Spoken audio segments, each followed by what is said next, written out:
কামের আদেশ করব, অসৎ কামের নিষেধ করব। বাবার ভালো প্রশংসা করে করে একজন মেয়ে যদি বাবার মুখের ভিতরে এক পেয়ালা পানি ঢেলে দিতে পারে, আল্লাহর নবী বলে দিয়েছে একজন জান্নাতি মেয়ে বাবার ভালো প্রশংসা করার জরিয়তে ওই বাবাকে মওতের সময় পবিত্র কলেমা নসিব করে দেয়। বলুন সুবহানাল্লাহ। সেই জন্য বাবারে ঘরের মধ্যে জান্নাতি মেয়ে যদি রাখতে চাও, মেয়েদেরকে কেমন ভাবে রাখতে হবে, মেয়েদেরকে কেমন লিবাস পরায় ওনারে বাবা। আপনার মেয়েদেরকে দেখে দেখে জানি আওলাতুলের যুবকেরা যেদিন আইটিএম করতে পারে না। একজন মেয়ে যদি দুনিয়ায় তিনি বিদায় হয়, এমন একজন মেয়ে দুনিয়ায় তিনি বিদায় হয়েছিল, তার নাম ছিলেন মা ফাতেমা রাদিয়াল্লাহু তাআলা আনহা। বিদায়কালে স্বামীর কাছে তিনটি কথা বলেছিলেন, তার মধ্যে এক নম্বর কথা ছিল, আমি ফাতেমা বিদায় হওয়ার পর আপনি কাউকে এলান করে দিয়েন না। এবার স্বামী জিজ্ঞাসা করলো কি জন্য এলান করে দিব না? এবার বলেছিলেন, আমি ফাতেমা যখন দুনিয়ায় থেকে বিদায় হবে, ওই খাটের মধ্যে আমাকে শোয়ানো হবে, হাজার হাজার পুরুষরা যখন আমার দিকে তাকাইবে, তাকানোর সঙ্গে সঙ্গে সমস্ত পুরুষরা আমাকে আইটেম করবে। নবীর বেটি এতটুকু লম্বা ছিল, নবীর বেটি এতটুকু মোটা ছিল। কোন পুরুষ যদি ওই খাটের মধ্যে দেখে দেখে অনুমান করতে পারে আমি ফাতেমা জাহান্নামী মেয়ে হয়ে যাব। সেই জন্য দেখেন মা ফাতেমার কবর পর্যন্ত এখন যারা হাজী সাহেব আছেন আরবের ভিতরে গিয়েছেন, কবরটা পর্যন্ত এখন কোনো পরিচয় নাই, কোনো জানার মতন ক্ষমতা নাই। আছে কি বাবাজি? মা ফাতেমা এত পর্দা নিশি মেয়ে ছিল।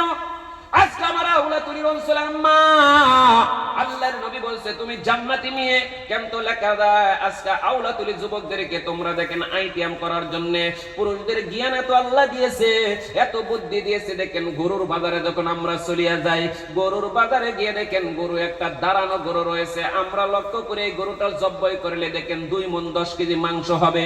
এবার জবাই করার পরে দেখা যায় যে 2 মণ 10 কেজি মাংস হয় না নাই বাবাজি? আপনার মেয়ের কত বড় ঠ্যাং, আপনার মেয়ের কত বড় পেট, আপনার মেয়ের কত বড় বটি, আজকে আমরা রাস্তায় তিনি আমরা দেখতে পারবো না রে বাবাজি? নিশ্চয় সব পুরুষেরা আইটেম করতে পারে না নাই বাবাজি? সেই জন্য মা বোনদেরকে বলে দিয়েছি, মা তোমরা ভালো করে শুনিয়ে রাখো, তুমি একটি ঢোলা কাপড় ব্যবহার করো। তুমি যদি ঢোলা কাপড় না ব্যবহার করো কিয়ামতের দিন, এবারে দেখেন ফামাইয়ামাল মিসকালা যাররাতিন খায়রান ইয়ারা ওয়া মাইয়ামাল মিসকালা যাররাতিন শাররান ইয়ারা। যাররা পরিমাণও ভালো, যাররা পরিমাণও খারাপ, সেদিনকা টিভির মতন ঝিল্লিক ঝিল্লিক করে বেশি উঠব। ওই দিনকা খারাপের ভিতরে তাকায় দেখবেন আল্লাহ আমার নামে জিনা জিনা লিখে দিয়েছো। আল্লাহ আমি তো জীবনে কোনোদিন জিনা করি নাই, আল্লাহ আওলাতুলির ভিতরে আমি বসবাস করছি, আমি জিনা করি নাই, আমার ঘরের ভিতরে বিবি নাই, কিন্তু আমার আমল নামায় কেন জিনা? তৃতীয় নাম্বার এমন একটা পিকচার আপনাকে আল্লাহ দেখায় দিবে, তৃতীয় নাম্বার পিকচার টিভির মতন আপনাকে বাসায় দেখবেন যে আপনাদের গ্রামের মধ্যে সলিমুদ্দি দোকানদার ছিল বাবাজি, সলিমুদ্দি দোকানদারের বিবির সঙ্গে আমার জিনা। আল্লাহ আমি তো জিনা করি নাই।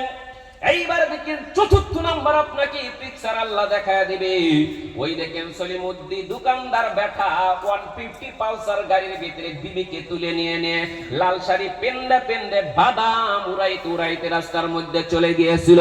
আমরা যুবকেরা তার ভুটির দিকে তাকাইতাম, তার চেহারার দিকে তাকাইতাম, তার চুলের দিকে তাকাইতাম, দেখায় আমরা সহ্য করতে পারি নাই।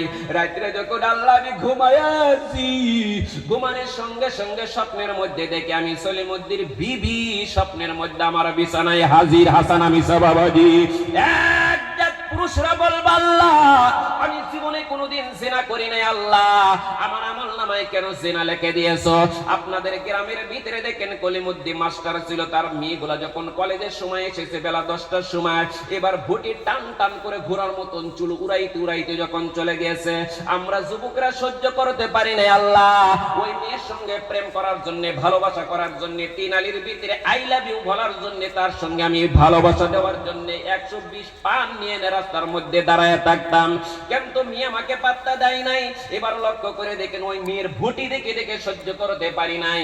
রাত্রে যখন আমি ঘুমায় আছি, ওই সলিমুদ্দি মাস্টারের মেয়ে স্বপ্নের ভিতরে আমার বিছানার মধ্যে হাজির হয় না নাই বাবাজি? সেই জন্য মা তোমরা যদি ঢোলা কাপড় ব্যবহার করো রে মা, তোমরা কিন্তু দুনিয়ার মধ্যে জান্নাতি মা।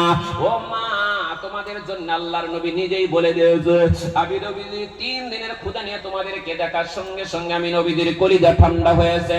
সেই জন্য বাবা এই যে জলসার ভিতরে বসিয়েছি বাবা, বয়ান করার সময় নাই। আজকে মাদ্রাসা না, এই কবরস্থান উন্নত কল্পে জলসা পাতা হয়েছে। আমি কবরস্থান উন্নত কল্পে কিছু কথা বলবো বাবা, কেউ চলে যাবেন না। সাবানদের চান ইনশাআল্লাহ আধা ঘন্টার ভিতরে ইনশাআল্লাহ দোয়া হয়ে যাবে। এইবার বাবাজি আমি লাইন কেটে দিলাম, ভাই সময় নাই লম্বা কথা বাবাজি। পর্দার বয়ান করলে সারা রাত বয়ান করলে বাবাজি পুড়াইবে না রে বাবাজি। সেই জন্য আপনাদেরকে বলে দিয়ে সাউলাতুল অঞ্চলের ভিতরে ও বাবা একটাবার মৌতের কথা ইনশাআল্লাহ স্মরণ করেন রে বাবা। এই আউলাতুল অঞ্চলের ভিতরে কিছুগুলা মানুষকে যখন আল্লাহ দুনিয়ায় তিনি বিদায় করছে 5 বছর 10 বছর আগের কথা আপনারা চোখের মাথায় দেখেন। আমি বয়ান করি বাবা, দুনিয়ার মধ্যে কোনো জীবনী না, কোনো কেসা কাহিনী নাই বাবা, শুধুমাত্র বাস্তব কথা নিয়ে আমি বয়ান করছি রে বাবাজি। ও বাবা ভালো করে শুনে রাখেন, 5 বছর আগের কথা আপনাদেরকে আমি তুলে ধরব। এই আউলাতুল অঞ্চলের ভিতরে 5 বছর আগে যতগুলা মানুষ দুনিয়ায় থেকে বিদায় হয়েছে লক্ষ্য করে দেখেন, 2 মাস 3 মাস পর্যন্ত আল্লাহ বিছানার মধ্যে ফালাইয়া রাখছে না নাই বাবাজি? কোন বাবা ফালাইয়া রাখছে না নাই? আপনারা দেখেন একটা মানুষ গ্রামের মধ্যে বেমারি হয়েছে, প্যারালাইসিসে পড়ে রয়েছেন। মানুষ একটা বেমারি হয়েছে, হাজার হাজার মানুষ। আপনারা কাকে দেখতে গিয়েছেন? যে আব্দুর রহমান ভাই আজকে 3 মাস ধরে বিছানার মধ্যে পড়ে রয়েছে।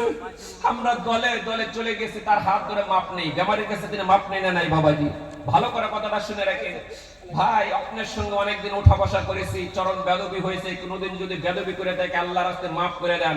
ও মুসলমান, তোমাদের পায়ে ধরে বলছি, একজন মানুষের যখন মৃত্যুর আগে 3 মাস 4 মাস পর্যন্ত বিছানার মধ্যে রেখে দিয়েছে, কারণ হলো হাজার হাজার মানুষ আপনাকে দেখার জন্য চলে গেল। চলে যাওয়ার পর আল্লাহর নবী